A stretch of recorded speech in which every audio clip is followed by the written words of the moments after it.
প্রিয় দর্শক, সুখ সংবাদ দিয়ে শুরু করতে চাই। আসলে আমাদের জন্য বেদনাদায়ক।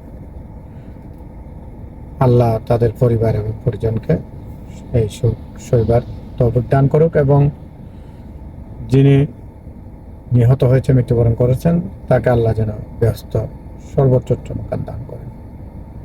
তার পরিবারের সদস্যদের যেন তারা এই সুখ সইতে পারে, আল্লাহ যেন তাদেরকে তৌফিক দান করেন। হ্যাঁ, আমি বলতে চাচ্ছি, আপনারা ইতিমধ্যে বুঝতেছেন, আমাদের চট্টগ্রামে বিমান বাহিনী একটা প্রশিক্ষণ বিমান বিধ্বস্ত হয়ে প্রশিক্ষণে থাকা যে যিনি সেনাবাহিনী বিমান বাহিনীর, সে নিহত হয়েছে। আজকে আপনারা বিভিন্ন জায়গাতে দেখেছেন। আসলে আমরা শোক প্রকাশ ছাড়া আর কিছু করার নেই। আল্লাহ যেন দোয়া করি তার পরিবারকে ভালো রাখুন।